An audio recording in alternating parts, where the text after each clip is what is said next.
This is the Marketing Minute with Eric Rhoads, author of the #1 Amazon bestseller, Make More Money Selling Your Art, Proven Techniques to Turn Your Passion into Profit.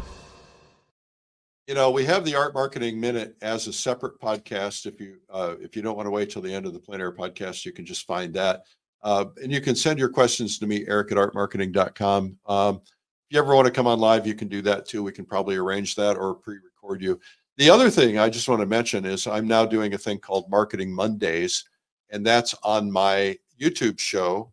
If you go to YouTube and look for Art School Live, or you can find it usually on my Facebook accounts and some others. Anyway, we go live and I answer art marketing questions. You can answer questions there, or you can pre-submit questions. We do them in both places, but marketing is so important. So anyway, we have a question from Lorraine Patotki. What is the safest and most effective online ways to sell your artwork? Well, I'm going to go backwards just a second, Lorraine, because a lot of people, and I just constantly hammer on this, and if I do it too much, I apologize, but a lot of people are like, I want to focus on tactics. Tactics are selling work online, or selling work through advertising, or selling work through direct mail, or selling work through gallery. There's a lot of tactics. And the reality is that you want to make sure you set your goals first, because everybody's easily seduced by all these supposedly sexy things, but they may not be really right for you or right for what you're trying to do, depending on how much work you need to sell, what kind of work you're trying to sell, how well it looks online. Because some work, I know an artist, this artist I met with had this absolutely incredible artwork. I met in person, went to his studio in Colorado, and his work was just so stunning in person. But when he sent pictures of it, it just was flat. The pictures didn't represent it well. And so some artwork doesn't represent well in a social media environment. Just keep that in mind. But some, especially if it's really big artwork and a lot of thick brush work and paint, stuff like that. But so figure out what's the right thing to do before you say online. Now, online is a very wide variety of things, of course. There's all the different social media.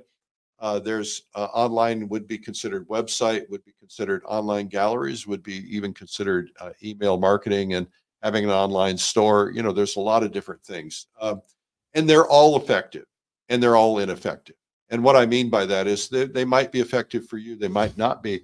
Everything depends on if you use core marketing principles. If you don't use core marketing principles, if you don't know and understand them, go read my book, because it really talks about those things. It's called Make More Money Selling Your Art. And the reason is that if you do an email campaign and you don't do the right kind of copywriting, or you don't ask for the order, or you don't do the right things, it's not going to work. Same thing with a social media campaign, and so on and so on. I am a big spender on social media. I spend a lot of money. I can't even begin to tell you how much money it is, but it's a lot of money on social media because it works really well for us. But, you see these artists who, Facebook or somebody will say, just boost this post. You boost this post and it costs you $15 and it doesn't do you anything. And so you've got to really understand that. And it has a lot to do with the copy that you write and the images that you use. We test everything. We test them, and then we test them again, and we test them again, and we test them again. Because a lot of things that we put out there on social media, we're spending money on, they don't work. And so you can do organic social media. That's putting a painting out on your social media feed and saying that it's available. Sometimes that works really well. I think when you say the safest and the most effective, there's two different things. The safe part is there's a lot of scams going around. I got scammed.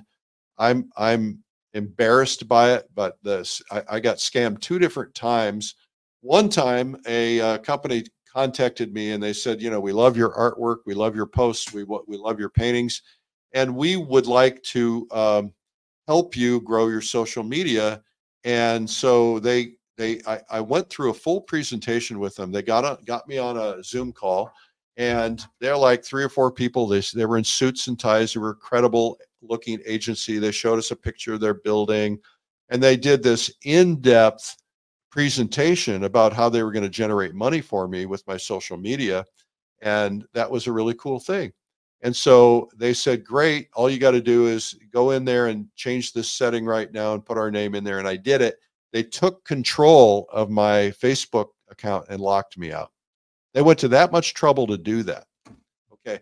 So there's obviously good reason for them to do it. Because I spend so much money with Facebook, we were able to pick up the phone, call them, and they were able to reverse it in about 15 minutes. But usually that's not possible. And I don't know if it'd be possible today. So be careful about promises that people are making. We're going to run ads for you or ask you to run ads on your social media, et cetera. We hear from a lot of people who are, you get this email that says my wife has, or husband or cousin or whatever, we have an anniversary, birthday, whatever. And I love your work and I want to surprise him or her and, or it. And so they say, they want to buy a painting, and then they buy a painting from you and they overpay you for it. And then they say, and then you contact them, you say, oh, you overpaid me. And they say, well, just Venmo me the money or whatever. And you Venmo them the money. And then the other money never clears. And then you're stuck because you've sent them money and the other money never cleared. And that's something you want to be careful. Make sure it clears your bank or your payment system or something. Make sure it's not fraudulent, and make sure you don't ship it. If they're in an urgent, that's the scam, right? It's a birthday. I got to have it tomorrow. You got to FedEx it to me. They don't even care if they get your painting. And if they do, maybe they're selling it. But the reality is there's a lot of that going on. You got to be really careful, talk to people, vet them, and then, use a credible source for payment that, that if you get a Venmo payment or PayPal payment or whatever it is you're using, Apple Pay, it's probably going to go through. But there's always a possibility they file a claim against you. Be careful about credit cards too. So there's not a most effective. There's so much. I mean, it's just really a tough question. I think that we all fall for this belief that our social media is a big deal. And sometimes it is. Please don't misunderstand me. I have, on one of my accounts, I have a couple 100,000 followers on my Instagram.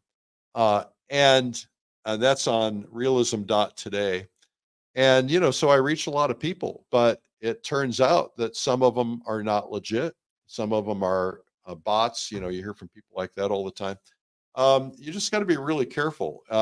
You think that if I do a feed, let's say I do a post and I think, oh, all 200,000 people are going to see it. The reality is that's not true. Only 3% see it. Instagram, Meta, Facebook, they only feed it to 3%. That's a new number I just learned. It used to be 7%. So, and the reason they do that is because, that it takes a lot of energy to feed everything that everybody does. So they test it. They want to make sure it's good. If they get a lot of engagement, a lot of response, then they'll push it out to some more people. If they get a lot more engagement, they'll push it out to more and more. But if you think that your 3% is a marketing strategy, think again, because it's not. And so you got to be really careful about that. There's also, a lot of great online galleries and a lot of scam ones. So you got to vet that stuff, talk to other artists, find out what works for them.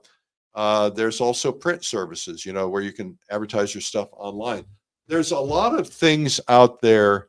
There's people who provide websites that have some marketing services. Some of them are good, some of them not so good. There's people who are, they'll ask you to spend $6,000 or $10,000 or $15,000 up front, and they're going to give you a lifetime of stuff and do all this stuff for you. And I've heard mixed reviews on that. I've heard some people say, I spent all this money and I got 0 results. I've had other people say I spent all this money and I got lots of results. So you have to be just check with people. Always check everything, test everything. There's not an easy answer. I wish there was. I'm sorry about that. Okay, second question comes from Caroline Gavin in Maine. Nice to hear from you, Caroline. Thinking ahead, when should artists start our holiday marketing? Are there other holidays it makes sense to market art? Well, I think these are really great questions. Caroline, I think, this is the beginning of August or July, late July. And this is the halfway point for the year, right? So December is coming up. Holiday season really starts kind of late October, although the stores will start putting Christmas things in before Halloween, probably. So I think you want to be thinking about it. The reason is because if you have a mailing list or if you have a newsletter, you can be posting things like, "Hey, by the way, Christmas is coming up, and if you have a special photo from your vacation that your wife or your husband or your partner or your kids or somebody really loved, and you want me to do a custom painting for that, now is the time to engage me to do that, so it's ready and dry and varnished and framed by Christmas." And here's the deadline to get that stuff in, and you'll remarkably sell a lot of people. That's also true for commissioned portraits. So now is the time to be reaching out. The other thing is now is the time to be planning, start planning your new year. I like to get it planned at least by the fourth quarter, but now's the time to be thinking about it, what you want to accomplish, things like that. But holiday planning is great, but there's also, keep in mind that people have birthdays.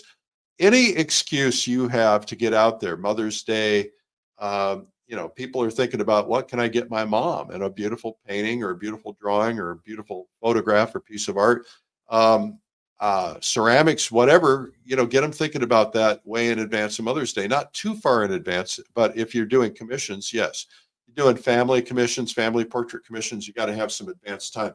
But every holiday is an excuse, but don't do it the day before the holiday. Do it, in time to order, in time to come by the studio, and do holiday shows, pick the holidays that are most likely for gifts. Like, you could do a studio tour, Valentine's Day studio tour, get involved in studio tours for Christmas.